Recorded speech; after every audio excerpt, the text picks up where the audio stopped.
ছেলে ভার্সেস মেয়ে football tournament. আর এই যে আমাদের বিশু মনে হচ্ছে রেফারি করবে। বিশু, তোমার কি অভিনয় আছে? তুমি রেফারি? শোনো শোনো বিশু। আর ওইখানে বিশু রেফারি।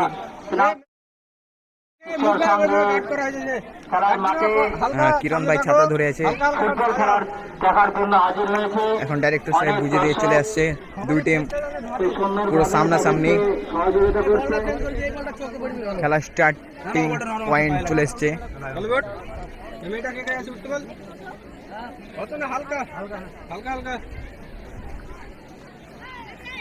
ক্যামেরাম্যান রেডি, সবাই রেডি, বিশু রেডি।